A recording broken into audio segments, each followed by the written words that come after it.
Esse episódio é para aquelas pessoas que curtem fogo no parquinho, que adora fazer uma fofoquinha e sente uma endorfina, sabe? Ai, que faz parte do telefone sem fio, mas julga o fio terra alheio. É sobre ela, a forca e a guilhotina da modernidade, a cultura do cancelamento. Ai, gente, ainda bem que eu passei batom prontinha pra ser cancelada. Deus me livre.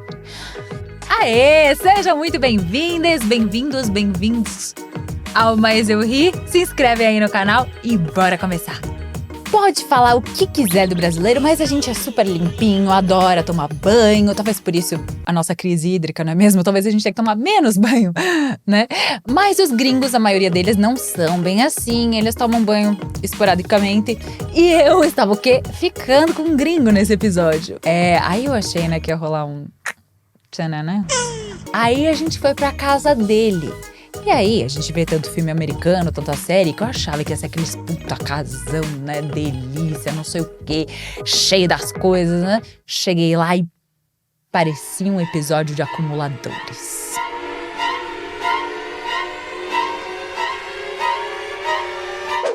Horrível. E o cara não era palmeirense não, mas aquele sofá tinha tanta mancha verde que parecia uma mistura da Cruella com o Hulk. Não é esse Hulk. Mas, cara, meus pelinhos da nuca arrepiaram todinhos, assim. Meu nojinho atingiu um nível sem precedentes. Parecia que ele tava correndo desenfreado, assim. Vocês viram divertidamente, né? É meio nesse caminho que eu tô seguindo. E beijando aquela boca de chorume, eu percebi que eu não precisava dar desculpa de que eu tava passando mal. Eu tava passando mal mesmo. E aí eu simplesmente vazei. Gente, eu nunca lembrei tanto da Mônica naquele episódio de Friends em que ela vai limpar o apartamento do cara. Would it be okay if I cleaned it? No?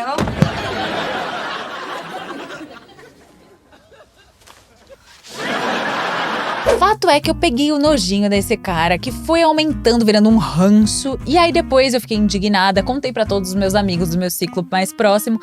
E alguns deles conheciam o cara e acabou que o cara foi cancelado do nosso ciclo de amigos porque todo mundo ficou com nojo. A gente generalizou o nojinho, não é mesmo?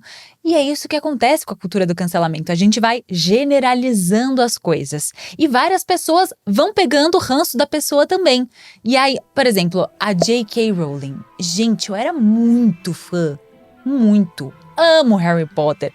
E, realmente, né, a mulher ser transfóbica acaba com a nossa infância, pô. A mulher consegue conceber a ideia de um mundo maravilhoso de Hogwarts, do Dobby, não é mesmo? De um hipogrifo, e não consegue conceber a ideia de uma pessoa se identificar com outro sexo. Veja bem, né? Pra mim, a cultura do cancelamento funciona exatamente da mesma forma que as execuções públicas funcionavam. Lembra quando as pessoas iam parar na guilhotina ou na forca pra servir de exemplo pra sociedade? Nos séculos passados, as execuções públicas tinham vários propósitos. Elas eram uma representação meio vingativa de justiça moral e também eram uma forma de entretenimento, porque a gente tem uma curiosidade mórbida que é inata do ser humano. Isso vai ser tema de um outro episódio, então eu não vou falar muito sobre isso. Mas depois do século XIX, muitas nações ocidentais começaram a trazer essas execuções para dentro das prisões, o que não foi muito popular com a galera da época, não. Todo mundo gostava de ficar lá vendo as pessoas serem executadas, transformavam isso num evento. Ai... Em 1868, o último homem a ser executado publicamente era um irlandês que era um homem-bomba, chamado Michael Barrett. Ele foi vaiado por 2.000 pessoas ao saltar da forca. Eu acho que receber 2.000 comentários negativos nos stories é melhor do que ser vaiado por 2.000 pessoas numa praça e depois ser estrangulado. Não sei, acho que é uma questão de gosto mesmo. E para alguns ativistas como Charles Dickens, sim, o cara que fez a Canção de Natal. Aquele livro, sabe, que o cara é visitado por vários fantasmas. Ai, deve ser por isso, né? Viu fantasma pra caceta e aí resolveu falar, não, gente, a gente precisa parar de matar gente em praça pública porque estão puxando meu pé à noite, assim, não tô querendo mais não. Não é mesmo? A arte imita a vida imita a arte. E aí, graças a ele e vários outros ativistas, as leis foram mudando, mas a história da humanidade tá cheia de pessoas que literalmente dormiam na praça sonhando e pensando nelas, as execuções públicas. E até hoje, se você for para alguns estados nos Estados Unidos, você consegue ver, se voluntariar para ver uma execução pública acontecendo. porque eles dizem que é para as pessoas conseguirem checar se o procedimento foi humanizado e tal. Se você contar uma história bizarra para as pessoas, elas vão achar bizarro. Agora, se você contar uma história bizarra e falar aconteceu nos Estados Unidos, as pessoas vão achar, tudo bem, acontece coisas esquisitas lá mesmo. It's not been easy for me. It has not been easy for me. And, you know, I started off in Brooklyn. My father gave me a small loan of $1 million. I came into Manhattan. E as execuções públicas eram tão passionais quanto os jogos de futebol de hoje em dia, viu? As pessoas eram atraídas pelo drama, pela fofoca. Elas gostavam quando, por exemplo, o preso pedia perdão e aí o carrasco fazia alguma coisa errada, sabe? Sempre os BO que atraem mais a gente. É BO, não OB. Obviamente, um homem fazendo esta edição, não é mesmo? E os eventos das execuções também eram muito ritualizados. Então, um historiador chamado Richard Van Dolman chamou isso de teatro do horror. Para de zoar, meus amigos artistas. Gosto é que nem cu. Cada um tem o seu, gente. Os prisioneiros eram levados dramaticamente pelo meio da multidão, assim, até eles pedirem perdão pelos pecados publicamente. São os homens brancos privilegiados, velho. Somos nós. Olha só, não parece aquele influenciador que pede desculpa pelo erro dele? E fala, eu não tive a intenção de machucar ninguém, não tive a intenção de ferir. Acontece, querido, que as palavras ferem mesmo sem a intenção. Nossa, tô descontando toda a raiva.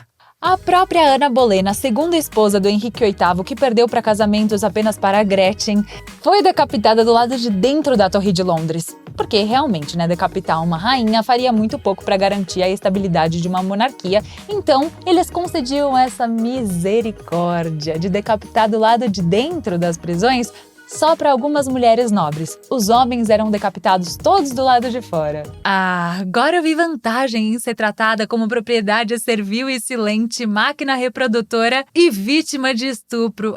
Pelo menos a nossa decapitação e o estrangulamento eram mais elegantes. Isso porque tanto a forca e a guilhotina quanto o cancelamento são motivadas por uma coisa chamada pseudo-moralismo ou pseudo-intelectualismo. Eu disse pseudo, porque você acha que a maioria das pessoas é motivada pela razão e pela moral. Tô até vendo gente falando, eu sou super boa cidadã. Nunca fez um gato, nunca pegou uma senha da Netflix, fez uma gambiarra, alguma coisa proibida no país do jeitinho brasileiro? Carteirinha de estudante falsa, qualquer coisa, furofila. Pra cima de Moá. O que acontece é que a gente pega um fato, distorce ele, e aí a gente adiciona uma razão moral ou intelectual para desprezar aquela ação, e aí isso aumenta exponencialmente a proporção daquela ação. E a gente pode querer várias coisas com o cancelamento. Ou um pedido de desculpas, porque afinal somos apenas cidadãos preocupados. Ou então por pura maldade mesmo, só para querer destruir aquela vida daquela pessoa, porque ela representa algo que você não concorda, ou está falando uma coisa que você não tem coragem de dizer. Calma, vem comigo. É bom ver pessoas famosas perdendo status. Por exemplo, quando a Ludmilla caiu na piscina no meio da live. A gente não deu risada? A gente dá risada quando a pessoa cai e não se machuca porque ela perde o status. Faz a gente lembrar que ela é gente como a gente. Mais ou menos que nem a Ana Bolena ser executada pelo rei Henrique VIII. Faz ela mais acessível, mais gente como a gente. Obviamente que não são todas as pessoas que são maliciosas, A maioria das pessoas quer só que aquelas pessoas que elas admiram e tudo mais não representem algo que elas desprezam. E aí querem apenas que elas melhorem, Be better. Mas o que eu quero dizer é que há uma diferença entre vamos cancelar João de Deus, veja bem, e vamos cancelar Gabi Pugliese. Sabe? E muitas vezes eles ganham a mesma proporção. Eu sinto que um mínimo de compreensão e paciência com aquelas pessoas que querem aprender é necessário. Mas também as pessoas precisam se ajudar, Eu, por exemplo, não quero passar minha vida inteira explicando pra macho o que é machismo e nem quero passar a vida escutando de pessoas pretas, trans e LGBTQIA+, o que é homofobia, transfobia e racismo. Cada um tem que fazer a sua parte para que um dia a gente realmente esteja no mesmo barco. Mas não é isso que a cultura do cancelamento faz, né? Se a pessoa pede desculpa, a gente acha que é falso. Agora, se ela não pede desculpa, só reforça aquilo tudo de podre que a gente achava dela antes. É que nem o Karnal fala, é o prego mais alto que leva a martelada. A pessoa que está em evidência, fatalmente, vai ser a mais vista, mais olhada e mais desprezada. A cultura do cancelamento não obedece a lei alguma. Aliás, parece total cidade sem lei. Parece um bando de cowboy, pistoleiro, sabe? Que nem algumas pessoas no Tinder. Pra cultura do cancelamento, a acusação já serve como prova e pronto. A gente nem percebe que a gente funciona que nem mafioso, né? Pois é, a gente pega a história e aí faz parecer com que a pessoa não cometeu um erro simplesmente, mas que ela é aquilo. Por exemplo, um cara fez uma piada ruim e tal e escrota. A gente fala, não, ele é uma pessoa ruim e escrota. Tem muita diferença entre essas duas informações. E a gente acha que essa pessoa ruim que cometeu esse erro merece ser jogada numa ilha deserta, rondada por tubarões e virar, sei lá, carniça ou pó. Coitada. Querendo cancelar a pessoa, a gente acaba falando tanto dela que acaba promovendo ela, gerando likes e um consequente efeito oposto àquele que a gente queria. E nem precisam pegar alguma coisa que a gente postou agora não. Podem pegar uma coisa lá de 1842 que a gente postou no Twitter por meio de uma carta e dizer que nós somos aquela pessoa, que nós fizemos aquilo. Gente, eu morro de medo disso. Imagina se as pessoas acham que eu sou a mesma pessoa que eu era 10, 5 anos atrás. Imagina, não sou. Inclusive, esse vídeo pode ser que amanhã eu mude completamente de ideia. E eu quero poder mudar, evoluir, entender mais das coisas, errar. Mas também existem as pessoas que não querem evoluir e que são mal intencionadas e usam o tal do mimimi, que é uma palavra horrorosa, um desserviço, como argumento contra a cultura do cancelamento só para desmerecer movimentos sociais importantes. Na prática, o tribunal da internet é tipo uma santa inquisição que já condena e executa você antes mesmo de saber quem você é. Por exemplo, a Carol Conká. Ela sofreu a mesma represália que o goleiro Bruno recebeu. Imagina isso. E o cara ainda tem fã. Você acredita que o cara fez tudo o que ele fez, saiu da prisão com, 5 anos depois do que ele fez? E ainda tem um monte de fã nas redes sociais. Arrumou trabalho, etc, etc. Ou seja, os tribunais podem dar uma condenação menor do que os tribunais da internet. E eu sei que eu também faço parte dessa cultura, tá? Tô só analisando um comportamento de manada do qual todos nós fazemos parte. E tanto a pena de morte quanto o cancelamento incitam o aumento da violência. E os países que efetivamente adotaram a pena de morte não sentiram a diminuição da criminalidade com isso, além de muitas das execuções serem resultado de uma perseguição político-religiosa, como pode acontecer na cultura do cancelamento também. Executar presos é uma forma de vingança ao invés de justiça, porque a pena impede que a pessoa se redima, além de ela ser muito mais cruel do que apenas privá-lo de liberdade. Nos países democráticos, o respeito à liberdade e à dignidade humana são muito fortes, e a pena de morte vai contra isso. Fora que inocentes, tanto na cultura do cancelamento quanto na pena de morte, podem ser condenados também. A possibilidade desses erros prejudica o equilíbrio entre a punição e a justiça. No Brasil e em muitos países chovem notícias de pessoas inocentes sendo condenadas à prisão. E no caso da execução, o erro jurídico é irreparável.